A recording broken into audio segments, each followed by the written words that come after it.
தேவன் இஸ்ரவேல் மக்களை எகிப்தினுடைய அடிமைத்தனத்திலிருந்து விடுதலையாக்கினார்.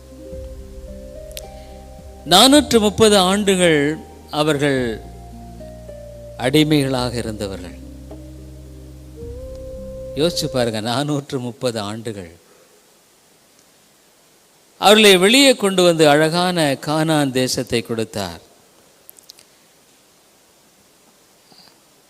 ஒருவேளை அவர்கள் அடிமைத்தனத்திலிருந்து மீட்டு வந்த இந்த தேவனுக்கு நன்றியுள்ளவர்களாய் வாழ்வார்கள் என்பதான எதிர்பார்ப்பு நடைபெறவில்லை. அவர்கள் அவ்வப்பொழுது தங்களுடைய வாழ்க்கையில்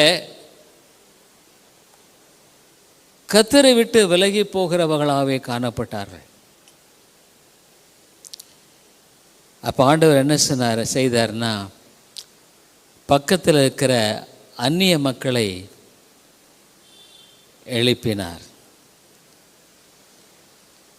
எழுப்பி இந்த மக்களை நொறுக்கும் பொழுது கதறினார்கள், ஆண்டவரே இறங்கும். இது சாதாரணமாக நடைபெற்ற ஒரு வழிமுறையாக அவங்க வாழ்க்கையில் இருந்தது. ஆனால் ஒரு முறை சந்தித்த பிரச்சனை ரொம்ப கடுமையானது. இந்த சோதனை என்பது அண்ட இஸ்ரவேலர்களையும் நடுநடுங்க செய்தது. 1 சாமுவேல் 17வது அதிகாரத்தில் அவ்விதமாகவே பெலிஸ்தர்கள் கூட்டம் கூடி இஸ்ரவேல் மக்களுக்கு எதிராக நின்று கொண்டிருக்கிறார்கள். வேதம் சொல்லுகிறது 1 சாமுவேல் 17 அங்கே அவ்விதமாக பெலிஸ்தர் யுத்தம் பண்ணதற்கு சேனைகளை சேர்த்து எபேஸ்தமிலே பாளையம் இறங்கினார்கள். இது சாதாரணமாக நடக்கும்படியான ஒரு காரியம். ஒவ்வொரு முறையும் தேவன் அவருடைய சத்தத்தை கேட்டு அவர்களை விடுதலையாப்பது உண்டு. ஆனால் இந்த முறை அந்த பெலிஸ்த சேனையிலிருந்து எதிர்பாராத ஒரு காட்சியை அவர்கள் பார்க்கிறார்கள். வழக்கமாக பெலிஸ்த சேனை எதிராக நிற்கும், போர் நடக்கும், அநேக வேளையில் கர்த்தர் ஜெயத்தை கொடுத்தார். ஆனால் இன்றைக்கு ஒரு வித்தியாசமான ஒரு மனிதன் அவளுக்கு முன்பாக வந்து நிற்கிறான். 4வது வசனத்தில், அப்பொழுது காத் ஊரானாகிய கோலியாத் என்னும் பேருள்ள ஒரு வீரன் பெலிஸ்தரின் பாளையத்திலிருந்து புறப்பட்டு வந்து நடுவே நின்றான். அது ஒரு பள்ளத்தாக்கு. நீங்கள் வாசிக்கும் பொழுது இவர்கள் ஒரு மலையில் நின்று கொண்டிருக்கிறார்கள், அவள் இன்னொரு மலையில் நின்று கொண்டிருக்கிறார்கள்.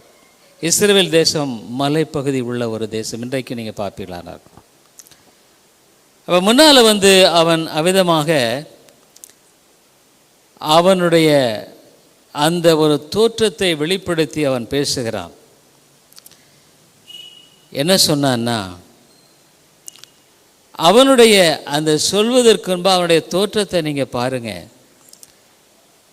அவன் தலையின் மேலே வெண்கல சீரா, போர்க்கவசம் 5000 சேக்கலான வெண்கலம். அவன் பண்ணுற அந்த கவசமே 5000 சேக்கல். கால்களில் வெண்கல கவசம், தோள்களில் வெண்கல கேடகம். அவன் அந்த ஈட்டி வச்சிருக்கான் பாருங்க. அந்த ஈட்டியை ஒரு பெரிய நெசவு நெய்கிற அந்த பெருசு இருக்கு பாருங்க, அதை போல பெரிதான். அவனை குறித்து ஒரு விளக்கமானது காட்டப்படுகிறது. அவன் வந்து சொல்றான், சத்தமிட்டு பேசுகிறான். எப்படி பேசுகிறான்னா, 8வது வசனத்தில், அவன் வந்து நின்று இஸ்ரவேல் சேனைகளை பார்த்து சத்தமிட்டு, நீங்கள் யுத்தத்திற்கு அணிவகுத்து நிற்கிறது என்ன? நான் பெலிஸ்தன் அல்லவா? நீங்கள் சவுலின் சேவகர் அல்லவா? உங்களில் ஒருவனை தெரிந்து கொள்ளுங்கள், அவன் என்னிடத்தில் வரட்டும். அவன் என்னோடு யுத்தம் பண்ணவும் என்னை கொல்லவும் சமர்த்தானானால் நாங்கள் உங்களுக்கு வேலைக்காரராய் இருப்போம். நான் அவனை ஜெயித்து அவனை கொள்வேனானால் நீங்கள் எங்களுக்கு வேலைக்காரராய் இருந்து எங்களை சேவிக்க வேண்டும். அவ்வளோ பெரிய உருவம், அவனுடைய குரல் எவ்வளோ கனத்து இருக்குமோ தெரியல. எதுக்கு இந்த 2 சேனைகள் போரிட வேண்டும்? நான் ஒரே ஆள் வர்றேன், எனக்கு எதிர்த்திருக்கக்கூடிய ஒரு மனிதனை அனுப்புங்கள். நான் ஜெயித்தேனானால் நீங்கள் எனக்கு வேலைக்காரர்களாக இருக்கணும். நீங்கள் ஜெயித்தீர்களானால் நாங்கள் உங்களுக்கு வேலைக்கான அடிமைகளாக இருப்போம். அப்போ என்ன நடக்குது பாருங்க. பெலிஸ்தன் வந்து நின்ன உடனே சவுல் தான் அப்போ ராஜா. அந்த 11வது வசனத்தில் சவுலும் இஸ்ரவேலர் அனைவரும் அந்த பெலிஸ்தனுடைய வார்த்தைகளை கேட்டு கலங்கி மிகவும் பயப்பட்டார்கள். அவன் வந்து நின்ன உடனே சவுல் முதல்ல அப்படியே கலங்கி நிற்கிறார்கள். பயம் அவர்களை ஆட்கொண்டிருக்கிறது. அவனுடைய தோற்றம், அவனுடைய உருவம், அவனுடைய அணிந்திருக்கிற அந்த ஆயுதங்கள் எல்லாத்தையும் நம்ம பார்க்கும் பொழுது இவனை ஜெயிக்க கூடுமா? இல்லை, இப்படி ஒரு மனிதனை ஜெயிக்க கூடுமா? சவுலும் அவன் ஜனங்களும் கலங்கினார்கள்.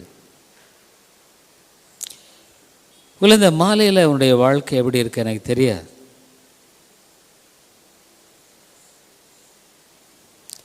உன்னுடைய வாழ்க்கையில் ஏற்படக்கூடிய திருப்பு முனைகளை சந்திக்க உனக்கு பலன் இல்லை, திராணி இல்லை. கோலியாத்தை போன்ற பெரிய சோதனைகள் மத்தியில் நீ நின்று கொண்டிருக்கிற வேளையில் உனக்கு தெரிஞ்சதெல்லாம் பயமும் கலக்கமும் தான்.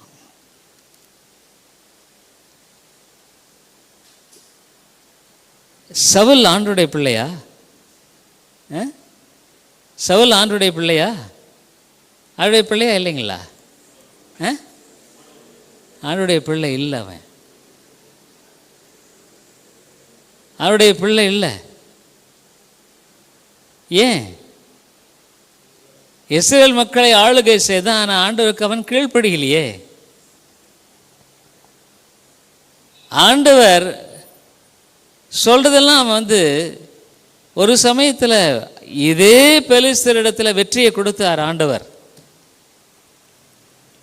இதே நமக்கு நேரம் இல்லை, வெற்றியை கொடுத்தார். அப்போ அந்த பெலிஸ்தருடைய ஆடு மாடுகள் எல்லாத்தையும்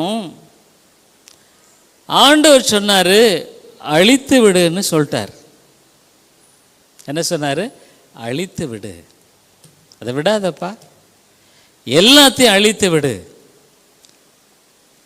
சாமுவேல் தீர்க்கதரிசி அங்கு பலி செலுத்தும்படியாக வர வேண்டிய நேரம் காலதாமதமாகிவிட்டது. இவன் தந்திரமாக என்ன பண்ணனான்னா சொன்னான், நல்லா கொழு கொழுன்னு இருக்கிற அந்த எருதுகளையெல்லாம் ஒரு பக்கம் வச்சிருப்பா.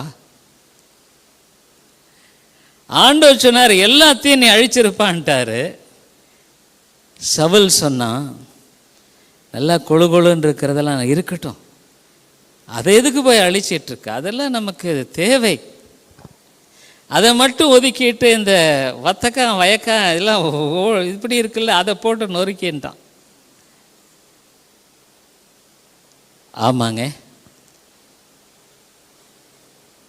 அருமையான அந்த கொழு கொழுன்னு இருந்தது எல்லாம் தனியாக ஒதுக்கிட்டு அந்த நோஞ்சா மாதிரி இருக்கு பாருங்க, அதையெல்லாம் கொன்னுட்டான் சவுல்.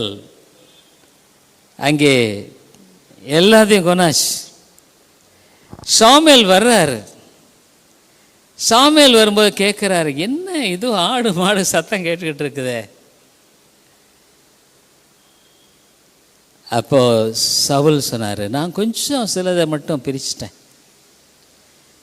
அதெல்லாம் ரொம்ப கொழுமையானவைகள், அவைகளை எப்படி கொள்வது? அவைகளெல்லாம் நம்ம பலிக்கு கூட உபயோகப்படுத்திக்கலாமே, ஆலயத்தின் பலிகளுக்கெல்லாம் உபயோகப்படுத்தலாமே. ஆகவே ஐயா சாமுவேல் ஐயா அதை மட்டும் தனியாக பிரித்து வச்சிருக்கிறேன். அந்த சவுல் தான் நீ, தெரியுமா? நீ வேற யார் ஆள் இல்லை, அந்த சவுல் தான் நீ. சகோதரியே, நீ உனக்கு இருக்கிற சில காரியங்களை அப்படியே ஒதுக்கி வச்சுட்டு சாதகமான சில காரியங்களை செய்து வாழ்ந்து கொண்டிருக்கிற நீ தான் சவுல். இன்னைக்கு கிறிஸ்தவர்கள் என்ன பண்ணுறாங்க, ரொம்ப ஞானமுள்ளவர்களை போல கர்த்தர் சொன்னார், ஆனால் கூட சில காரியங்களை நம்ம தான் செய்யணும்.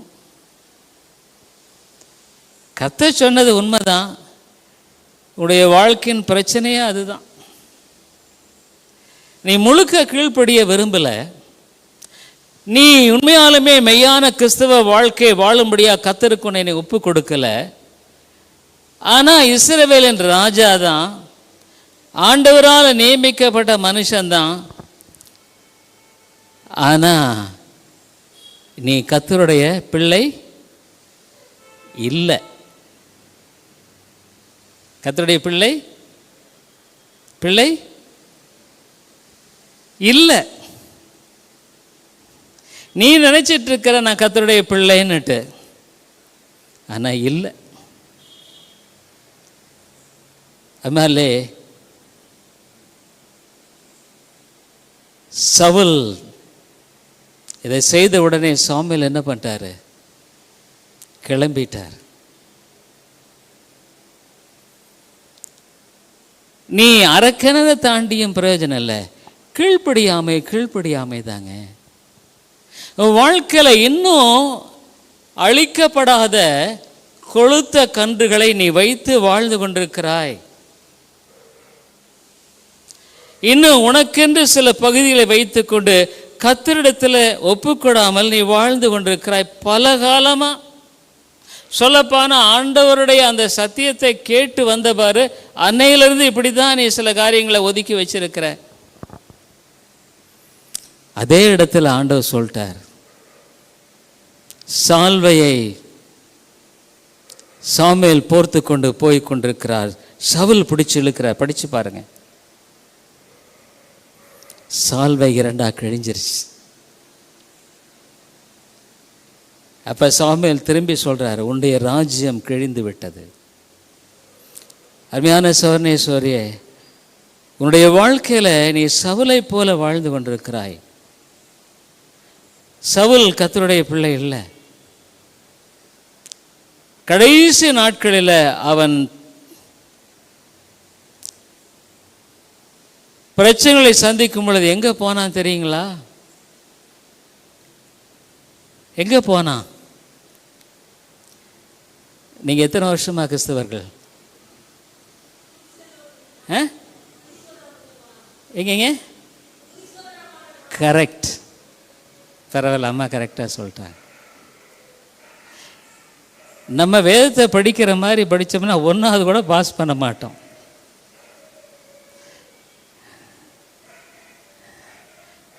நோட்டு இருந்தால் கணக்கு போடுறோம்ல, 5000ன்னா 10 இருக்குதா, 50,000ன்னா 100 இருக்குதா? ஒரு முறை இல்லை, 4 முறை நீ என்ற. ஆனால் வேதத்தை நீ படிக்க உனக்கு மனதில்லை. நீ இன்னும் உன்னுடைய வாழ்க்கையில அழிக்கப்படாத கொழுத்த கன்றுகளை உன்னுடைய வாழ்க்கையில நீ வைத்து வாழ்ந்து கொண்டிருக்கிறாய் என்பதுதான் உண்மை. You have your own reservations. நான் இப்படி செய்யணும், இப்படி திட்டமிடணும், இப்படி வாழணும், இப்படி செய்யணும். நீ கர்த்தருக்கு ஒப்பு கொடுக்கப்பட்ட ஒரு மனிதன் அல்ல.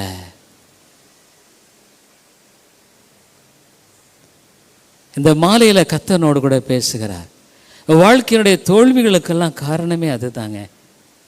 உடைய வாழ்க்கையை கர்த்தர் என்னைக்கோ அழகா கட்டி இருப்பார் தெரியுமா?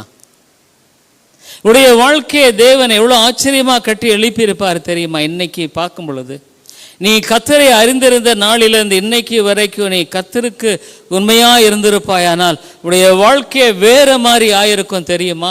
உன் குடும்பம் வேற மாதிரி ஆயிருக்கும் தெரியுமா? உடைய பிள்ளைகள் வேற மாதிரி இருப்பாங்க தெரியுமா? ஆனால் நில்லால் வரைக்கும் உடைய வாழ்க்கையில உனக்கென்று கொண்டிருக்கிற திட்டங்களோடும் எண்ணங்களோடும் சிந்தனைகளோடும் வாழ்கிற ஒரு மனநிலையோடு நீ வாழ்கிறதுனால கர்த்தரிடத்தில் கிரியை செய்ய முடியவில்லை, செய்யவில்லை. நீ உன்னுடைய வாழ்க்கையில ஆவிக்குரிய அளவில் எங்கேயோ போயிருக்க வேண்டிய நபர், ஆனால் இன்றைக்கு உன்னுடைய வாழ்க்கையில சவுலை போல இன்றும் வாழ்ந்து கொண்டிருக்கிறாய். உன்னுடைய வாழ்க்கையில் ஒப்புவிக்கப்படாத பகுதிகள் அநேகம் உண்டு. கர்த்தரிடத்தில் இந்த மாலையில கர்த்தனோடு பேசுகிறார். உன் வாழ்க்கையை நான் கட்டுனா நீ எனக்கு ஒப்புக்கொடு.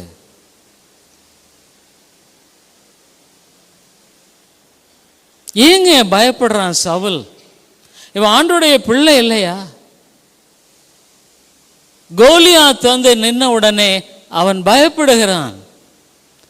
வேதம் தெளிவா சொல்லுகிறது, அவனோடு கூட இஸ்ரவேல் மக்கள் அனைவரும் கலங்கி மிகவும் பயப்பட்டார்கள். இந்த காலையில் ஒரு சகோதரனிடத்தில் பேசினார், கர்த்தரோடு கூட இன்னைக்கு பேசினார். மிக ஒரு குழப்பமான நிலையில் வந்து, ஆனால் ஒரு வார்த்தை என்னை தொட்டது. ஆவியானவர் பேசுகிறது அது. ஆனால் நான் போய் நான் ஆண்டவரோடு சரியா இருக்கிற நான் ஆராய்ந்து பார்க்க வேண்டும் என்று சொன்னார். உடைய வாழ்க்கையில் தேவனோடு சரியான நிலையில் இருக்கிற அந்த நிலை தான் ரொம்ப முக்கியங்க. எனக்கு கற்றுக் கொடுத்த காரியத்தை காலையில் உங்களோட பகிர்ந்து கொண்டேன். என்னுடைய வாழ்க்கையில் 2 காரியங்கள், 2 பாரங்கள் எப்பொழுதும் என்னை அமிழ்த்தக்கூடியவைகளாகவே இருக்கிறவர்கள் என்பதை அறிந்திருக்கிறேன். ஒன்று என்னுடைய பாவத்தன்மை. நான் பாவத்தன்மை உள்ளவன் தான் எனக்கு தெரியும். பாவ சுபாவம் உள்ளவன் தான் எனக்கு தெரியும். நான் வழிவிலே போகக்கூடியவன் என்பது எனக்கு தெரியும். ஆனால் அதோடு இல்லை, நான் ஒருவேளை கர்த்தருக்கு விரோதமாய் பாவம் செய்வேனானால் என்னுடைய வார்த்தையினாலும் என்னுடைய சிந்தனைகளினாலும் என்னுடைய தீர்மானங்களினாலும் என்னுடைய விருப்பங்களினாலும் கர்த்தருக்கு விரோதமாக நான் செயல்படுவேனானால் எனக்குள் இருக்கிற பசுத்த ஆவியார் என்னோடு கூட நிச்சயமாக பேசுகிறார். நீ பேசியது சரியில்லை, நீ சிந்தித்தது சரியில்லை, நீ செய்த தீர்மானம் சரியில்லை. எத்தனையோ வேளைகளில் என்னுடைய வாழ்க்கையில் விதமாக ஆண்டவர் இடைப்பட்டாருங்க. சமீபத்தில் பல லட்சங்கள் நான் சம்பாதிக்கக்கூடிய ஒரு வாய்ப்பை எனக்கு ஒருத்தர் கொடுத்தார். அப்போ நான் நினச்சேன், என்னுடைய மனித கணக்கீடு பாருங்க. சரி, ஜோயலுக்கு ரொம்ப கடன் இருக்கனால ஒருவேளை இந்த காரியம் ரொம்ப உதவியாக இருக்குமோ என்று எண்ணி அதை நான் செய்ய ஆரம்பித்தேன். பல லட்சம் ஏற்காட்டில் மிகச்சிறந்த ஒரு இடத்தை காண்பித்து இதை கொண்டு அவர்கள் சம்பாதிக்கக்கூடிய ஒரு வழிமுறையை எனக்கு சொன்னார்கள். அந்த நிலத்துக்குரியவரும் கூட என்னிடத்தில்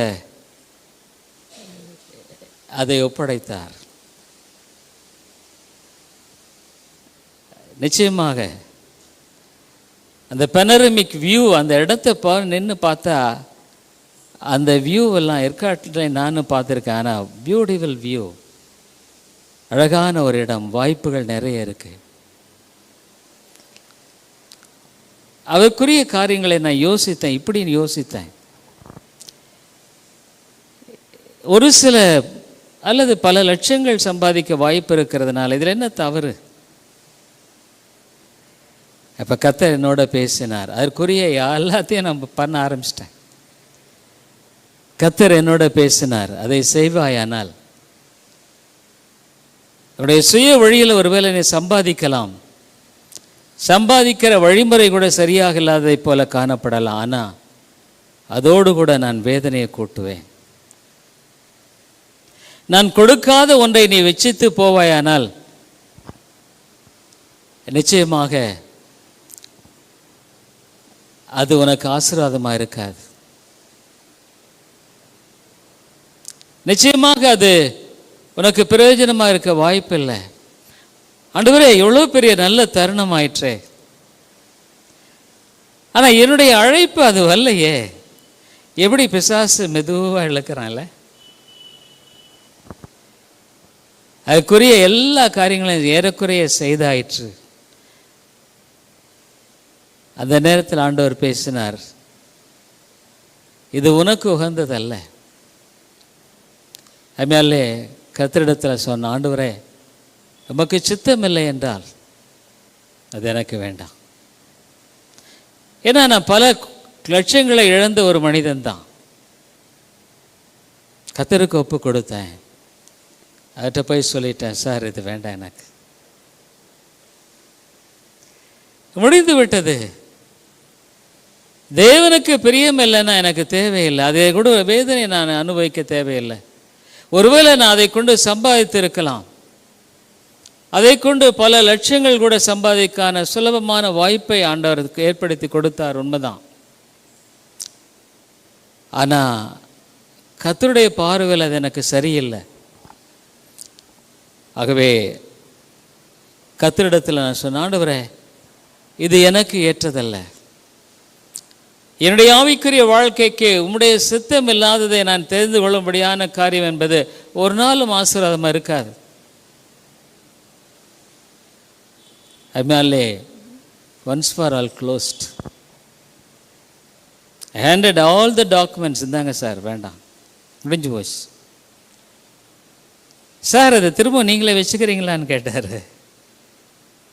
உங்கள்கிட்ட இருக்கட்டும். உடைய வாழ்க்கையில் நீ சில பகுதிகளை ஆண்டவருக்கு, சில பகுதிகள் என்ன, பல பகுதிகளுடைய வாழ்க்கையில் இன்னும் ஆண்டவருக்கு ஒப்புக்கூடாமலே நீ வாழ்ந்து கொண்டிருக்கிறாய். அது தெரியுமா உனக்கு? ஏன் வாழ்க்கையில் ஆண்டவர் பெரிய காரியங்களை செய்ய முடியல?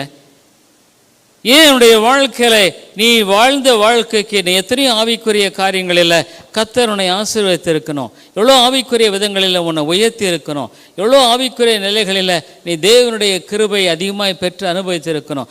ஏன் இந்த நிலையில் இன்றைக்கு நீ இருந்து கொண்டிருக்கிறாய்? கர்த்தருக்கு நீ ஒப்பு கொடுக்கல. You not surrender to God.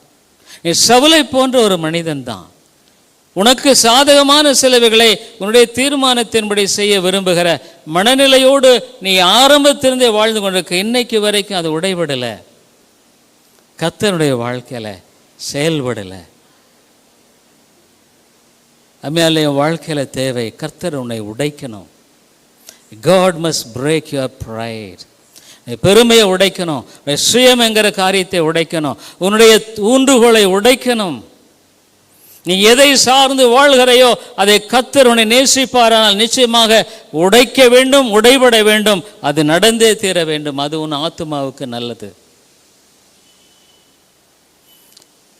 Goliath வந்து நின்ற உடனே சவுலும் அவனுடைய ஜனங்களும் அப்படியே நடுங்குகிறார்கள், கலங்குகிறார்கள். ஆனால் ஒரே ஒரு வாலிபன் வந்து அங்கே நிற்கிறான். அதே கோலியாத்தை தான் பார்க்குறான், அதே கோலியாத்தினுடைய தோற்றத்தை பார்க்குறான், அதே கோலியாத்தினுடைய வார்த்தைகளை தான் கேட்குறான். ஆனால் இவனுடைய வார்த்தை வேறு. இவன் அங்கு என்ன சொல்லுகிறான்? அவனை பார்த்து எல்லாரும் அங்கே பாருங்க, தாவீது அங்கே நின்று கொண்டிருந்த பொழுது, இவன் சாதாரணமான ஒரு ஆட்டு இடையன் தாங்க. அவன் அங்கு வந்து நின்று கொண்டிருந்த பொழுது அங்கே அணிவகுத்து நின்று கொண்டிருக்கிறார்கள். 21வது வசனத்தில் 1 சாமுவேல் 17:21, இஸ்ரவேலும் பெலிஸ்தரும் ஒருவருக்கு எதிராக ஒருவர் அணிவகுத்து நின்று கொண்டிருந்தார்கள். அப்பொழுது தாவீது தான் கொண்டு வந்தவர்களை இறக்கி ரஸ்துக்களை சுமக்கிறவன் வசமாக வைத்துவிட்டு சேனைக்குள் ஓடி அங்கே சவுனிடத்தில் பேசுகிறான். அப்போ அவன் பேசிட்டே இருக்கும் பொழுது கோலியாத் வந்து 23 அதே வார்த்தைகளை சொல்லுகிறான். 24 இஸ்ரவேல் எல்லாரும் அந்த மனுஷனை காணும்போது மிகவும் பயப்பட்டு அவன் முகத்துக்கு விலகி ஓடி போவார்கள். உடைய வாழ்க்கையில கர்த்தருக்கு ஒப்புக்கூடாத பதிகள் இருக்கிற வரைக்கும் நீ பயந்து தான் வாழணும், பயந்து தான் வாழுவாய். நீ ஆண்டுடைய பிள்ளைன்னு சொல்லிட்டாலும் கூட, ஆண்டுடைய வார்த்தை அறிந்திருக்க என்று சொன்னாலும் உன்னை பயம் வாட்டி வதைக்கும். உடைய வாழ்க்கையில் பயம் உன்னை துரத்தும். It will chase you. விலகி ஓடிக்கொண்டிருக்கிறார்கள்.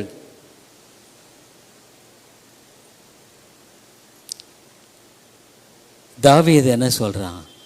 அந்த சின்ன பையன், 26வது வசனத்தை வாசிங்க. அப்பொழுது தாவீது தன்னண்டையிலே நிற்கிறவளை பார்த்து, இந்த பெலிஸ்தனை கொன்று இஸ்ரவேலுக்கு நேரிட்ட நிந்தையை நீக்கிறவனுக்கு என்ன செய்யப்படும்? ஜீவனுள்ள தேவனுடைய சேனைகளை நிந்திக்கிறதற்கு விருத்த சேதனம் இல்லாத இந்த பெலிஸ்தன் மாத்திரம். அவன் சொல்றான், who is this Philistine? Uncircumcised man. விருத்த சேதனம் இல்லாத இந்த பெலிஸ்தன் மாத்திரம்.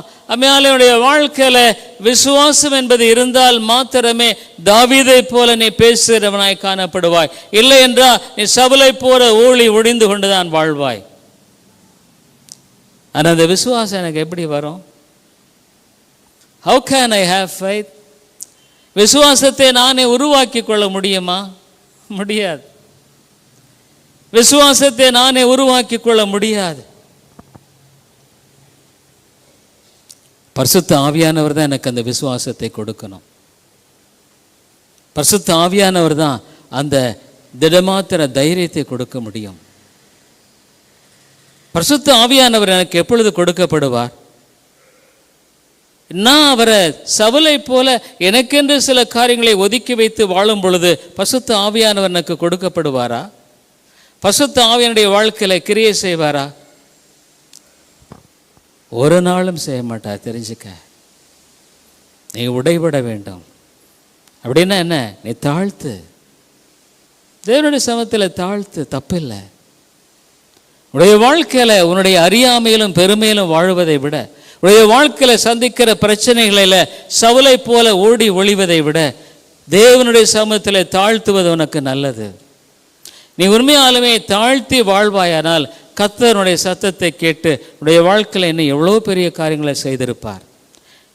உடைய வாழ்க்கையில் ஒருவேளை உனக்கு வீடு இருந்தால் திருப்தி கொடுக்குதா? பணம் இருந்தால் திருப்தி கொடுத்துதா? வாழ்க்கையில் எது உன்னுடைய வாழ்க்கையில் சமாதானத்தை கொடுத்து வாழுகிறது? உள்ளான இருதயத்தை தொட்டு நீ பேசு. இப்போ உனக்குள் சமாதானம் இருக்கா? நீ கிறிஸ்தவன் தான், ஆலயத்துக்கு வரதான், பேரு கிறிஸ்தவன் தான், ஆனால் உனக்குள் உண்மையான சமாதானம் இருக்கா? நான் கேட்குறேன். உனக்குள் சந்தோஷம் இருக்கா? நீ ஒரு பெலிஸ்தன். யூ ஆர் an uncircumcised பெலிஸ்தன். நீ கிறிஸ்தவன் அல்ல, நீ ஒரு பெலிஸ்தன். ஆமாங்க, விருத்த சேதனம் இல்லாத ஒரு கிறிஸ்தவன். நீ கிறிஸ்தவன் தான், ஆனா விருத்த சேதனம் இல்லாத ஒரு கிறிஸ்தவன். நீ உனக்கு என்ன கொடுக்கப்படும்? பரிசுத்த ஆவியானவர் கொடுக்கப்படுவாரா? பரிசுத்த ஆவியானுடைய வாழ்க்கையில செயல்படுவாரா? தாவீது அங்க நின்று சொன்னான், இந்த பெலிஸ்தன் ஏமாத்திரம். விசுவாசம். கிறிஸ்துவ வாழ்க்கையை நீயும் நானும் சொந்த பலத்தினால வாழ முடியாதுங்க. உடைய வாழ்க்கையில நீ பேசுற பேச்சினால என்ன பிரயோஜனம்? கிறிஸ்தவன் கிறிஸ்தவன் சொல்லிக்கிறது என்ன பிரயோஜனம்? அதனுடைய வாழ்க்கையில நீ ஒரு பொய்யான நம்பிக்கை கொண்டு வாழுகிறதுனால என்ன பிரயோஜனம்? உன்னுடைய வாழ்க்கையின் சோதனைகள் வேளையில் நீ எவ்விதமாக செயல்படுகிறாய் என்பது முக்கியம் இல்லையா? நீயும் ஒரு சவுல் தான். சவுலுக்கு ஜீவனுள்ள தேவனை தெரியாது. அவனுடைய மரண வேளையில் கதி கலங்குகிறான். நமக்கு நேரம் இல்லை. சூனிய வைக்கிறவர்களை ஒரு காலத்தில் அவன் வைராக்கியமாக அழிச்சு போட்டான். கடவுளின் பெயரால் செய்கிறானா. ஆனால் அவனுடைய வாழ்க்கையின் கடைசி நாட்களில் அவன் எங்கே போனான்? சூனியக்காரிடத்தில் போகிறான் தன் வாழ்க்கையை குறித்து பேசுவதற்கு. சாமுவேலிடத்தில் பேசணும். அருமையான சோர்ணேஸ்வரியே, ஜீவனுள்ள தேவன் இல்லை என்றா ஒரு ராஜாவினிடத்தில் சொல்லப்படுகிறது, நீ அங்கே போயிட்டு இருக்கிற, நீ எங்கே போயிட்டு இருக்கிற? ஜீவனுள்ள தேவன் இல்லை என்றா நீ அந்நிய ஸ்திரீகளை நோக்கி அந்நிய வழக்கங்களை நோக்கி பார்த்து கொண்டிருக்கிறாய். கிறிஸ்தவனா? நீ விருத்த சேதனம் இல்லாத ஒரு கிறிஸ்தவன். பெலிஸ்தன், சவுல்.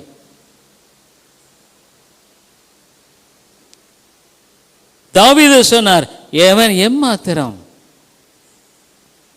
அவன் போய் சொன்னான், இவனை நான் சந்திக்கிறேன். I can meet him. Faith can meet any challenge. விசுவாசம் இருக்குமானா நீ எந்த சவாலையும் சந்திக்க முடியும் தெரியுமா? அம்மையாலே, என்ன கேட்குறையா? உன் வாழ்க்கையை ஒப்புக்கொடு, தேவனிடத்தில் ஒப்புக்கொடு. கொழுத்த கன்றுகளையும் உன்னுடைய யோசனைகளையும் வைத்து கொண்டு தேவனுடைய கோபாக்கினையும், தேவன் இல்லாத ஒரு வாழ்க்கையை நீ எவ்வளோ காலம் வாழ்ந்து கொண்டிருப்பாய்? எவ்வளோ காலம் வாழ்ந்து கொண்டிருப்பாய்? நான் கேட்குறேன். தேவன் உன்னோட இல்லையே, பசுத்த ஆவியானோடு கூட இல்லை. இந்த காலையில் நான் சொன்னேன், எனக்காக ஜெபிக்கிறவர்கள் உண்டு என்பதை நிச்சயம் எனக்கு உண்டு. எபிரேயரில் இயேசு கிறிஸ்து எனக்காக பிதாவின் வலது பாரசத்தில் பரிந்து பேசி கொண்டிருக்கிறார். பசுத்த ஆவி எனக்காக பரிந்து பேசி வாக்கு கடங்காத பெருமூச்சு ஜெபித்துக் கொண்டிருக்கிறார். அவ்விதமான ஒரு நபருக்கு சாத்தானுடைய தொடுதல் என்பது தேவனுடைய அனுமதி இல்லாமல் நடைபெற முடியுமா? சங்கீதக்காரன் சொல்ற, கர்த்தர் என் மேய்ப்பராய் இருக்கிறார். The Lord is my shepherd. மரண இருளின் பள்ளத்தாக்கு நடந்தாலும் பொல்லாப்புக்கு பயப்படேன். உன் வாழ்க்கையை நீ இவ்வளவு நாளா ஒன்னே சொல்றேன், வீணடிச்சிட்ட. நீ வீணடிச்சிருக்கிற, அதான் ஒன்றும் சொல்றேன் உனக்கு. You have spoiled your life. நீ சொல்ற, இல்லை இவ்வளவு நாள் ஆண்டவரை விசுவாசிச்சிருக்கிறேன், ஆண்டவருடைய வாழ்க்கையில நான் நம்பி இருக்கிறேன். நான் இப்ப கேட்கிறேன், நீ ஒரு சவுலா ஒரு தாவீதா? நீ தாவீதா, நீ சவுலா? தாவீதா இருந்தா அந்த பெலிஸ்தனை சந்திக்க முடியாத அந்த விசுவாசம் உனக்குள்ளாக இருக்கும். நீ சவுலா இருந்தா அந்த பெலிஸ்தனை கண்டு ஓடி ஒளிவாய், சோதனைகளின் நேரத்தில் ஓடி ஒளிவாய். உடைய வாழ்க்கையில கர்த்தரோடு கூட இருக்கிறார் என்பதை குறித்த நிச்சயம் இல்லாம பேசுறான். கர்த்தர் என்னோட கூட இருந்தாருங்க. எப்படி பேசுறான் பாருங்க. 1 சாமுவேல் 17வது அதிகாரத்தில் சவுலிடத்தில் போய் சொன்னப்ப அவன் சொன்னான், ஆண்டவர் என்னோட கூட இருந்தார். அவன் சொன்னான், தாவீது அங்கே சவுல் சொல்றாரு, உன்னால முடியாதப்பா, உன்னால முடியாது. அப்போ அங்கே தாவீது சொல்றான், உன்னால முடியாதுன்னு சொல்ற நீ. சவுலை பார்த்து அவன் சொல்லுகிற ஒரு பதில். தாவீது சவுலை பார்த்து 33வது வசனத்தில் பேசுறான். சவுல் 1 சாமுவேல் 17:33 யார வாசிங்க. அப்பொழுது சவுல் தாவீதை நோக்கி, இந்த பெலிஸ்தனோடு எதிர்த்து யுத்தம் பண்ண உன்னால் ஆகாது. நீ இளைஞன், அவனோ தன் சிறு வயது முதல். With you and David is impossible for you. He is a warrior. அப்ப சவுல் என்ன பதில் சொல்றான் பாருங்க. தாவீது சவுலை பார்த்து, உம்முடைய அடியான் என் தகப்பனுடைய ஆடுகளை மேய்த்து கொண்டிருக்கிற போது ஒரு விசை ஒரு சிங்கமும் ஒரு விசை ஒரு கரடியும் வந்து மந்தையில் இருக்கிற ஒரு ஆட்டை பிடித்து கொண்டது. அப்போ நான் அதன் தாடியை பிடித்து அடித்து கொன்றேன். 36 அந்த சிங்கத்தையும் அந்த கரடியையும் உம்முடைய அடியானாகிய நான் கொன்றேன். விருத்த சேதனமில்லாத இந்த பெலிஸ்தனும் அவைகளில் ஒன்றை போல இருப்பான். அவைகளைப் போல ஒன்றுதான் இவன். ஏன்னா என்னுடைய வாழ்க்கையில தேவன் செய்தவைகளை குறித்து நான் அறிந்திருக்கிறேன். இந்த காலையில் உன்னிடத்தில், இந்த மாலையில் உன்னிடத்துல பேசுறேன். Do you know that God has worked great things in your life? If you would have obeyed. நான் உண்மையாக சொல்கிறேன், இட்ஸ் நாட் டூ லேட். காலதாமதமாகலை. கர்த்தருக்கு இந்த மாலை நான் ஒப்புக்கொடு. கர்த்தாவே, கிறிஸ்தவன் கிறிஸ்தவன் என்று அழைத்து கொண்டிருக்கிறேன். நான் ஒரு சவலை போல வாழ்ந்து கொண்டிருக்கிறேன். உம்மிடத்தில் என்னை ஒப்பு கொடுக்கல. ஆண்டவரே, உமக்கு பிடிக்காத காரியமாக இருந்தால் எடுத்துடும். வேதி உண்டாக்குற இடத்துல உண்டோ? உடைய வாழ்க்கையில் தோல்வியோடு நீ வாழ வேண்டியது அவசியம் இல்லை. எவ்வளோ நாளாக சத்தியத்தை கேட்ட, ஆனால் வாழ்க்கையில் என்ன விதமான கிறிஸ்தவ வாழ்க்கையை வாழ்ந்து நீ உண்மையாலுமே தேவனுக்கென்று உன்னுடைய காரியங்களை நிறைவேற்றியிருக்கிற. நீ எத்தனையோ பேர் நீ ஆதாயப்படுத்தியிருப்பைய, எத்தனையோ பேர் ஆண்டவருக்கு என்னை கொண்டு வந்திருப்பைய. உன்னை கர்த்தர் உபயோகப்படுத்தியிருக்க மாட்டாரா? மற்றவர்களை ஆலயத்துக்கு அலைங்க. யோவான் புத்தகம் புதுசாக வந்திருக்கு, எடுத்துகிட்டு போங்க, கூப்பிடுங்க. கர்த்தர் பெரிய காரியங்களை செய்வார். நீ எத்தனை ஆத்துமாக்களை ஆதாயம் பண்ணியிருக்க? ஒருவேளை 10 வருஷம் 20 வருஷம் 30 வருஷம்னு சொல்கிற ரைட்டு. எத்தனை ஆத்துமாக்களை ஆண்டவருக்கு என்று நீ ஆதாயப்படுத்தியிருக்க? எத்தனை ஆத்துமாக்களை ஆதாயப்படுத்த முடிய கர்த்தர் உபயோகப்படுத்தி இருக்கிறார்? தாவீது சொன்னா இல்லை, அவனுடைய வாழ்க்கையில் மெய்யான ஒப்பு கொடுத்தல் தேவை. இந்த மாலையில் கர்த்தரோட பேசுகிறார். உடைய வாழ்க்கையில் உன்னை உடைக்கும்படியாக தேவன் செயல்படுகிற காரியங்களை நீ எதிர்த்து நிற்காத, மனம் தளராத, சோர்ந்து போகாத. கர்த்தரிடத்தில் போ, கர்த்தரிடத்தில் தாழ்த்து, கர்த்தருடைய சமூகத்தில் போய், கர்த்தாவே, என்னுடைய வாழ்க்கையானது உண்மையான விதத்தில் மெய்யான ஒரு ஆவிக்குரிய சமாதானத்தோடு கூடிய வாழ்க்கை என்பதை நிச்சயமாக சொல்ல முடியல. என்னுடைய வாழ்க்கையை குறித்து நான் பயப்படுகிறேன், கலங்குகிறேன். என் எதிர்காலத்தை குறித்த நிச்சயமற்ற நிலையில் நான் நோக்கி ஓடிக்கொண்டிருக்கிறேன். மன்னியும் மன்னியும்னு கேளு. நீயே பிதாவே என்னை மன்னியும்னு சொன்னாங்களே, அந்த மாதிரி என் பாவங்களை மன்னியும்னு சொல்லு, ஜெபம் பண்ணு. என் பாவங்களை மன்னியும்னு சொல்லு, அது உனக்கு நல்லது. தாவீது சொல்கிறான். அவன் என்ன பண்ணுறான்? மேலே கதை இல்லை. எவ்வளோ பரிசுத்தவான்கள் கோலியாத்தை விட பயங்கரமான சோதனைகளை மேற்கொண்டார்கள். யோசிச்சுப்பார், ஒரு கணக்கு போடு, நீ உட்காரு. இத்தனை வருஷமாக நான் ஆண்டவரை நம்புறேன்னு சொல்கிறேன். என் வாழ்க்கையில் என்ன காரியத்தை ஆண்டவர் செஞ்சுருக்கிறார்? நீ வீட்டை கட்டினதையா? அதெல்லாம் அடுத்தது. உனக்கு கர்த்தர் அழகான வீட்டை கட்டி கொடுக்க அவரால் கூடும், சித்தமானால்.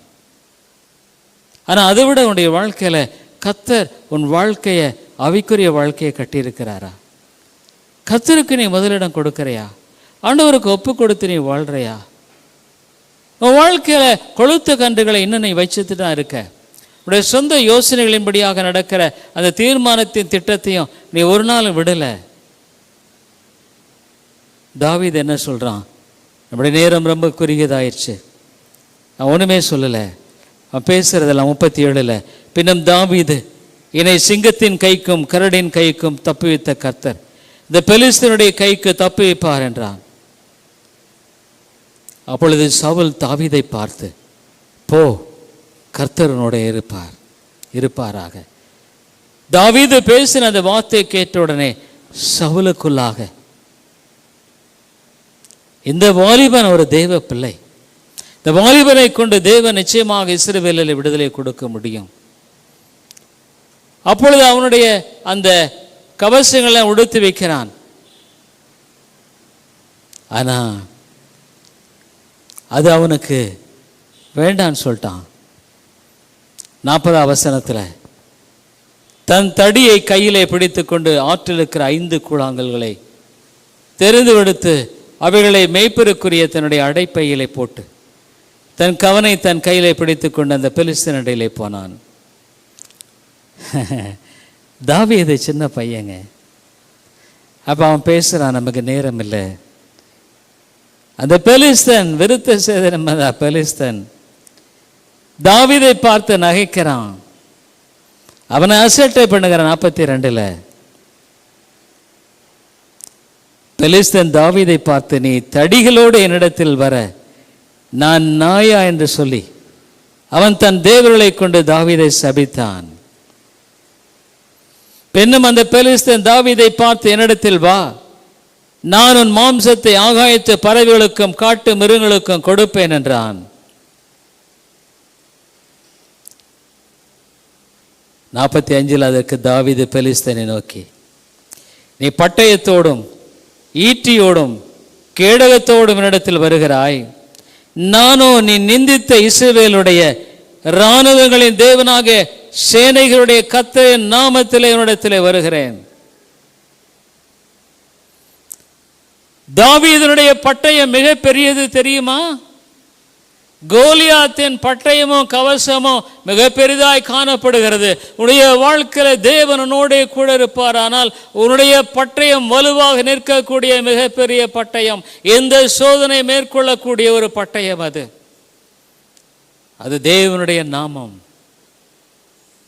அருமையான சோர்ணேஸ்வரி, உடைய வாழ்க்கையில நீ வாழப்போகிற நாட்கள் ரொம்ப இல்லை.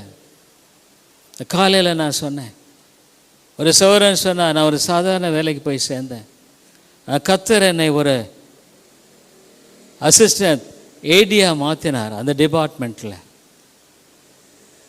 அவருடைய வாழ்க்கையில் நேரிட்ட துயரம் என்பது அவருடைய மனைவி, அவருடைய சொந்த, ஒருவேளை அவரை பாதித்திருக்கலாம். தன்னுடைய மகளுக்காக திருமணத்துக்காக பத்திரிகை கொடுக்க போகும் பொழுது இவர் கேட்டாராம், ஏன் அவ்வளோ தூரம் ஃபஸ்ட்டு போகணும்?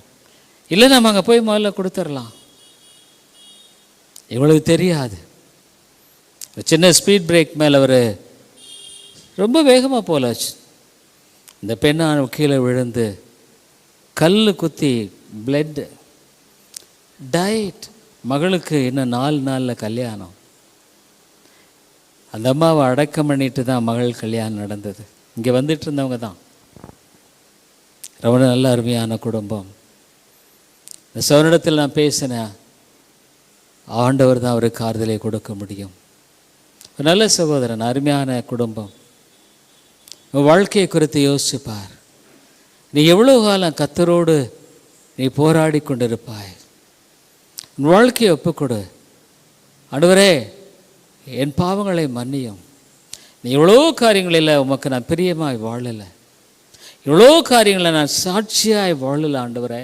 ஒரு தேவனுடைய பிள்ளை என்று சொல்லக்கூடிய அளவில் என் வார்த்தைகள் எவ்வளோ வேளையில் சரியானதாக இல்லை ஆண்டவரே. நான் ஒரு ஆண்டுடைய பிள்ளை என்பதை நான் வெளிப்படுத்தும்படியாக என்னுடைய வாழ்க்கை, என்னுடைய செய்கைகள் வெளிப்படலை. அநேக வேளைகளில் நான் அவனுடைய பிள்ளை என்ற விதமாகத்தான் நான் பேசியிருக்கிறேன், நடந்திருக்கிறேன், செயல்பட்டிருக்கிறேன். என்னை மன்னியும் என்று சொல்லு, மன்னியும் என்று கேளு. கர்த்தருடைய வாழ்க்கையை கட்டுவார், உன் குடும்பத்தை கட்டுவார், அவனுடைய பிள்ளைகளை கட்டுவார். மன்னியும்னு என்னைக்கு கடைசி ஆண்டிடத்தில் நீ கேட்டிருக்க? உன் பாவங்களை மன்னியன் எப்பொழுது கர்த்தரிடத்தில் உன்னை தாழ்த்தி இருக்கிற? தாவீது இந்த கல்லை, அந்த உங்களுக்கு தெரியும், கல்லை எடுத்து எவ்விதமாக அந்த கடைசியான அந்த நிகழ்வை மாத்திரம் நம்ம பார்த்து முடிப்போம். அவ்விதமாக அந்த கல்லை எடுத்து அவன் அவ்விதமாக அங்கே நடந்த பொழுது, இவ்விதமாக தாவீது 50 ஒரு கவனினாலும் ஒரு கல்லினாலும் பெலிஸ்தனை மேற்கொண்டு அங்கே 49 தன் கையை அடைப்பத்திலே போட்டு அதிலிருந்து ஒரு கல்லை எடுத்து கவனிகளை வைத்து சுழற்றி பெலிஸ்தனுடைய நெற்றியிலே படையெறிந்தான். அந்த கல் அவன் நெற்றியிலே பதிந்து போனதினால் அவன் தரையிலே முகம் குப்புற விழுந்தான். சில பகுதிகள் ரொம்ப சென்சிட்டிவ். இந்த பிரதர் சொன்னார், ஒரே ஒரு கல் இதோ சரியான ஒரு பகுதியில் அவர் சும்மா போய் ஸ்பீட் பிரேக் மேலே ஏறி இருக்கார், அந்தம்மா விழுந்திருக்கா தெரியலைங்க. அவ்வளோ தூரம் போன உடனே இன்னும் வெயிட் இல்லாமல் திரும்பி பார்க்குறாரு. திரும்பி பார்த்தனுடைய மனைவி விழுந்து கிடக்கிறாங்க. இந்த ஸ்கூட்டர் அவர் மேலே விழுந்துருச்சு. யார் மேலே வந்து தூக்கி எடுத்து வெளியே பார்க்கும் பொழுது தன்னுடைய மனைவியின் பெயரை கூப்பிட்டு அவர் போன பொழுது அங்கே பார்த்தா she was in the pool of blood. ஏறக்குறைய 2 லிட்டர் அப்படியே ரத்தம் ஓடுது, ஆறாய் ஓடுது. துணி எடுத்து கட்டுறாங்க. அதுமேலே வாழ்க்கை என்பது சில சமயங்களில் உடைய வாழ்க்கையில் தேவன் உன்னை சந்திக்கும்படியாக நெருக்கங்களை அனுப்புகிறார். நீ தாழ்த்து தாழ்த்து. அப்போ என்ன நடக்கிறது பாருங்க, அந்த காரியத்தை நீங்கள் பார்க்கும் பொழுது, ஆகையால் தாவீது பெலிஸ்தன் அண்டையில் ஓடி அவன் மேல் நின்று அவன் பட்டயத்தை எடுத்து அதை அதன் உரையிலிருந்து உருவி அவனை கொன்று அதனாலே அவன் தலையை வெட்டி போட்டான். அப்பொழுது தங்கள் வீரன் செத்துப்பான் என்று பெலிஸ்தர் கண்டு ஓடிப்போன். எல்லாம் they were all running. அப்போ தாவீது அங்கே 57 சொல்லி பிடிக்க, தாவீது பெலிஸ்தனை கொன்று திரும்புகையில் அப்னேர் அவனை சவுலுக்கு முன்பாக அழைத்து கொண்டு போய்விட்டான். பெலிஸ்தனுடைய தலை அவன் கையில் இருந்தது. அவன் கையில் கோலியாத்தினுடைய தலை. உடைய வாழ்க்கையின் பிரச்சனைகள் எல்லாம் வெற்றியாய் மாறும். எப்போ? கர்த்தருக்கு ஒப்புக்கொடு. சிலுவை அண்டை வா. ஆண்டவரே, என் பாவங்களை மன்னியும். நீ பாவம் செய்யாத நபர் அல்ல. பல வேளைகளில் என்னுடைய வாழ்க்கையில் என்னுடைய வார்த்தையினாலும் சிந்தனையினாலும் எண்ணங்களினாலும் தீர்மானங்களினாலும் பேச்சினாலும் எவ்வளோ பாவம் செய்கிறதா இல்லை, நம்ம செய்கிறல்ல. பாவியாக என் மேல் கிருபை ஆயிரம் என்று சொல்லி உன்னை தாழ்த்து. கர்த்தர் உன் வீட்டை கட்டுவார். கர்த்தர் வாழ்க்கையை கட்டுவார். கர்த்தர் வீட்டை கட்டாராகில் கர்த்தருடைய பிரயாசம் வருதா? இந்த மாலையில் கர்த்தர்னோடு தான் பேசுகிறார். இவ்வளோ நாள் வாழ்ந்த வாழ்க்கை இருக்கட்டும். நீ கர்த்தருக்கு உன்னை ஒப்பு கொடுக்கிறையா? இன்னும் கொழுத்த கன்றுகளை பிடித்து கொண்டு சவுலை போல அவனுடைய ராஜ்யம் பாரம் பிரிந்தது. கர்த்தரை நோக்கி அவன் தன்னுடைய இக்கட்டான வேளையில் ஜெபிக்க தெரியல. சூனியக்காரனிடத்தில் போகிறான். சவுலுடைய மரணத்தை தெரியுமா? அவ எப்படி மரித்தாங்கிறது யாருக்காவது தெரியுமா? தெரியுமா? 40 வருஷம் இஸ்ரவேலை ஆண்டாங்க. பெலிஸ்தர் அவனை அங்கே படித்து பாருங்க. ஒரு கோலை ஊன்றி அதில் விழுந்து தற்கொலை பண்ணுறாங்க. அது கூட முழுக்க விழலை. இன்னொரு மனுஷனை கூப்பிட்டு என்னை முழுசை கொன்று போடுங்க, அதை படிக்க நேரம் இல்லை. முடிவு, உன் முடிவு நீதிமானை நோக்கி அவனுடைய முடிவு சம்பூர்ணமாக இருக்கும். சம்பூர்ணமாக இருக்கும். உடைய முடிவு சம்பூர்ணமாக இருக்குமா? உடைய முடிவு சம்பூர்ணமாக இருக்குமா? யோசிச்சு பார். இன்னைக்கு நீ ஒருவேளை பலம் இருக்கலாம். நான் இதே கள்ளத்தெருவுக்கு தினம் போயிட்டுருக்கேன், நாளைக்கும் போகணும். ஏன்னா என்னுடைய அண்ணன் வாழ்க்கையில் அவர் செய்த ஒரே ஒரு தவறு. ஆலயத்துக்கு குடும்பமாய் வந்து கொண்டிருந்தாங்க. நான் சொன்னேன், ஆலயத்துக்கு விட்டுறாதீங்க, ஆலயத்துக்கு விட்டுறாதீங்க. ஒரு வீட்டுக்காக ஆசைப்பட்டு, எங்கள் அப்பா அம்மா கட்டின வீட்டுக்காக ஆசைப்பட்டு அவர் அங்கே போனார் தன் மனைவி பிள்ளைகளோட. இன்றைக்கு அவர் மரிச்சிட்டார். அதே என்னுடைய அண்ணன் பிள்ளைகளுக்கு நான் எழுதி கொடுத்துட்டேன். எனக்கு அது ஒரு பெரிய பிரச்சனையே கிடையாது. நேற்று நான் போகிறேன், அவருடைய ஒரே ஒரு மகள் மட்டும்தான் என்னுடைய அண்ணியை கவனிக்கிறாங்க. முடியல, பெட் சோர் வந்துருச்சு, சாப்பாடு இல்லை. அந்த கட்டிலினுடைய கம்பியை இழுத்துக்கு பிடிச்சிக்கிறாங்க. என்னுடைய அம்மா அங்கே தான் படுத்திருந்தாங்க. அவங்களுக்கு அந்த ஒரு நிலை வரல. ஆனால் இவங்களுடைய நிலை ரொம்ப கஷ்டமாக இருக்குது, வருத்தமாக இருக்குது. இப்போ இந்த நேரத்தில் நான் ஆறுதலாக இருக்கணும்னு நான் போயிட்டு தான் இருக்கேன். என்னுடைய நிலை அப்போ அந்த 2 பசங்களும், அவங்களுக்கு 2 பசங்க, ஒருத்தன் 1 லட்சம் ரூபாய் சம்பாதிக்கிறான். தாய்க்கு காசு கொடுக்க மாட்டேன்றேன். நான் சொன்னேன், கூப்பிட்டு ஃபோன் பண்ணி, எப்பா என்னால் முடிஞ்சதை நான் செஞ்சேன். மகள் ஏதோ செஞ்சிட்ருக்காங்க, பென்ஷன் ரொம்ப பெருசுன்னு சொல்ல முடியாது, கொஞ்சம் காசை கொடுப்பா, அவனுடைய அம்மாவுக்கு பார்க்குற சித்தப்பா. அவனுடைய மனைவி அனுமதி இல்லாமல் அவன் செய்ய முடியாது. வாழ்க்கையினுடைய கடைசி நிமிடங்கள் எப்படி இருக்கும் யோசிச்சுப்பார். What will be the end of your life? If God is with you, தேவனோட கூட இருப்பார். ஆனால் வேதத்தை வாசிச்சு பாருங்க. சவுல் சாதாரணமான மனிதன் இல்லை, உயர வாட்ட சாட்டமானவன். முடிவை வேதத்தில் தேடி பாரு. நான் வேணா உனக்கு அதிகாரத்தை நான் சொல்கிறேன். வாழ்க்கையில் தேவனுக்கு நீ ஒப்புக்கொடு. கொளுத்த மாடுகளையும் ஆடுகளையும் பிடித்து பின்னணியில் நீ கட்டி வச்சிருக்கிற தாவீதை போல எல்லாம் அவிழ்த்து விடு. உன் வாழ்க்கையை கர்த்தருக்கு ஒப்புக்கொடு. கர்த்தாவே, என்னால் முடியல, என்னுடைய குடும்பத்தை என்னால் கட்ட முடியல, என்னுடைய பிள்ளையின் வாழ்க்கையை என்னால் கட்ட முடியல, என்னுடைய மனைவி என்னுடைய கணவன் என்னுடைய வாழ்க்கையை கட்ட முடியல, என் வாழ்க்கையை சரியா இல்லை, மன்னியும் இயேசுவே மன்னியும் என்னை ஜெபம் பண்ணுவோமா? ஜெபிப்போம். அன்புள்ள ஆண்டவரே, தெய்வகுமாரனாகி உம்மிடத்தில் என்னை தாழ்த்தி ஒப்புக் கொடுப்பதைப் போல சிறந்த காரியம் எதுவும் இல்லை. எங்களை மன்னியும் ஆண்டவரே. நீர் எங்கள் வாழ்க்கையில் எவ்வளோ பெரிய காரியங்களை செய்ய வாஞ்சிக்கிறீர், விரும்புகிறீர். ஆனால் நாங்கள் சொல்கிறோம், இல்லை ஆண்டவரே, எனக்கு அந்த கொழுத்த கன்றுகளும் ஆடு மாடுகளும் தேவை, அவைகளை நான் அடித்து விட முடியாது, என்னை முழுமையாக மண்டத்தில் ஒப்புக் கொடுக்க முடியாது, என்னுடைய வாழ்க்கையில் எனக்கென்று நான் கொண்டிருக்கிற காரியங்களை உம்மிடத்தில் நான் சமர்ப்பிக்க முடியாது, என்னை மன்னியும், உம்முடைய சித்தம் போல என்னை ஆண்டவரே எடுத்தருளும், நீ உம்முடைய சித்தம் போல என்னை உருவாக்கும் என்று சொல்ல என்னால் முடியல, மன்னியும். தேவனுடைய சித்தத்தை செய்வரே, இன்றைக்கு எனக்கு சவுலை போல ஆண்டவரே நான் என்ன செய்ய சித்தமாயிருக்கு விதமாக ஒப்புக் கொடுத்து எந்த ஒரு மனிதனுடைய வாழ்க்கையை தோல்வியாக முடியவில்லை. அவனுடைய சந்ததி அவனை ஆசீர்வதித்தது. ஆவியானவரே பேசும். இயேசுவின் நாமத்தை ஜெபிக்கிறோம் எங்கள் நல்ல பிதாவே, ஆமென்.